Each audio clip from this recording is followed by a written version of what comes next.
বন্ধুরা নমস্কার। বিষয় যতদিন সরলতা।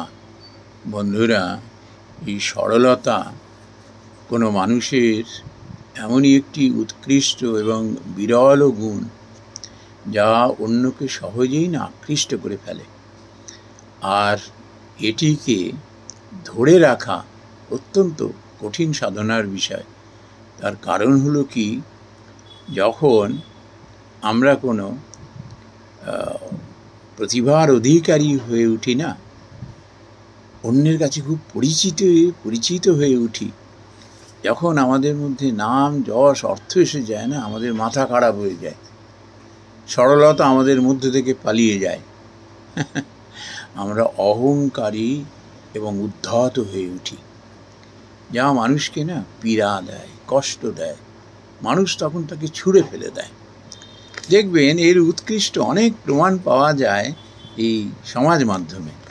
দেখবেন যে মানুষটিকে আমরা একটা সময় হঠাৎ করে তার সঙ্গে পরিচিত হয়ে উঠলাম, তারপর তার গুণাবলীর জন্য আমরা তাকে মাথায় নিয়ে নাচানাচি করলাম, তার প্রশংসায়, তার প্রতিভায় মুগ্ধ হয়ে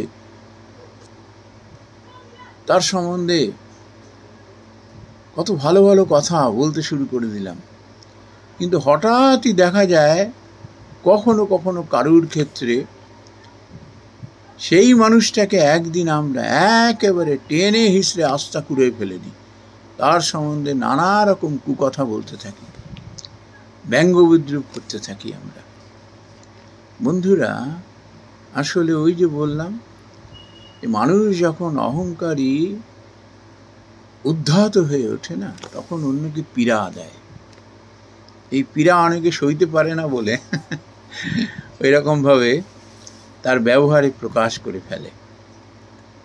দেখবেন এই সমাজ মাধ্যমেই আমরা দেখি না, কত ছোট ছোট ছেলেমেয়েরা, কেউ হয়তো গাইছে, কেউ অন্যান্য গুণাবলীর অধিকারী, তো প্রথম দিকে তার ওই প্রতিভার আমরা যখন পরিচয় পাই, আমরা মুগ্ধ হয়ে যাই, আমরা তার ফ্যান হয়ে পড়ি।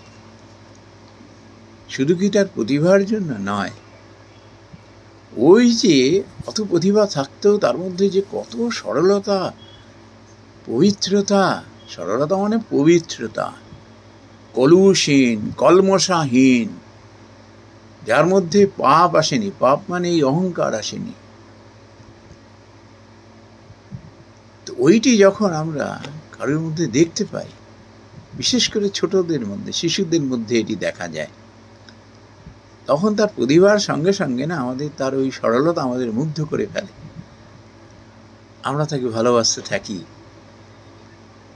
আমরা তার ওয়েলউইশার হয়ে উঠি। কিন্তু এই শিশু যখন বিরূপ পরিবেশের শিকার হয়ে যায়, তার মধ্যে একটু একটু করে যখন অহংকার এসে ঢুকে পড়ে, তার আচার আচরণ পাল্টে যায়। আচার আচরণ পাল্টে যায়, তখন কিন্তু তাকে আর আমাদের ভালো লাগে না, আর ভালো লাগে না।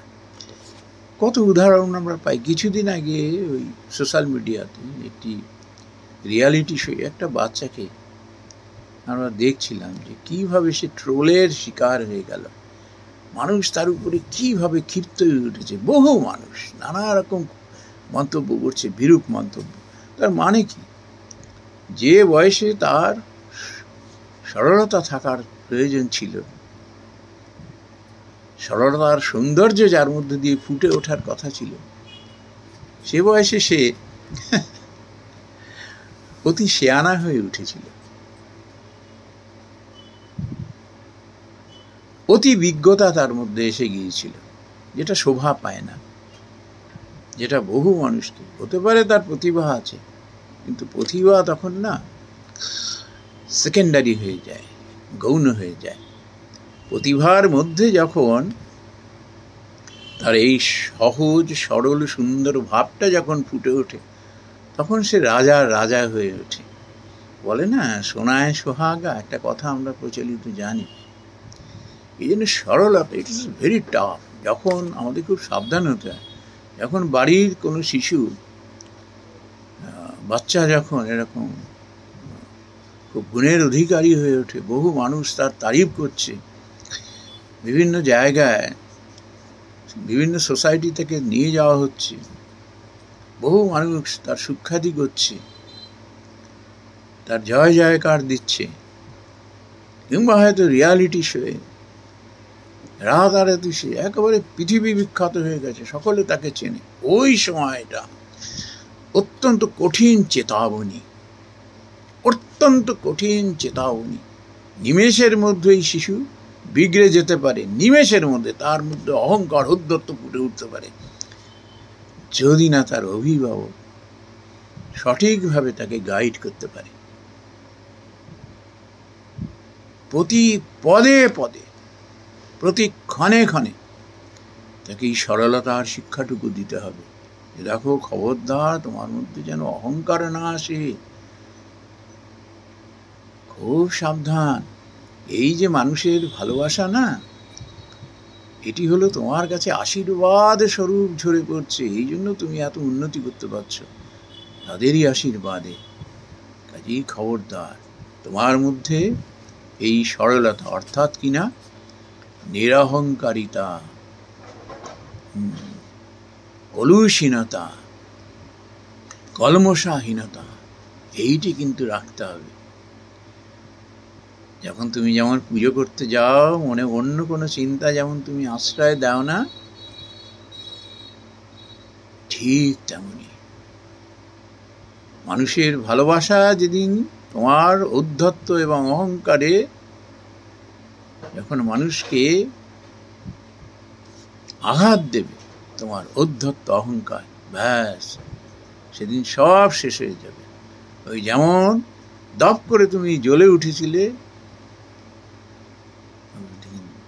দপ করে তুমি নিভে যাবে। কিন্তু বি ভেরি মাচ কেয়ারফুল।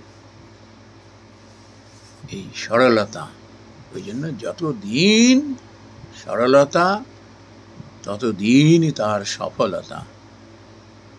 এ কখনো ভুল হতে পারে না, কখনো ভুল হতে পারে না। নমস্কার বন্ধুরা।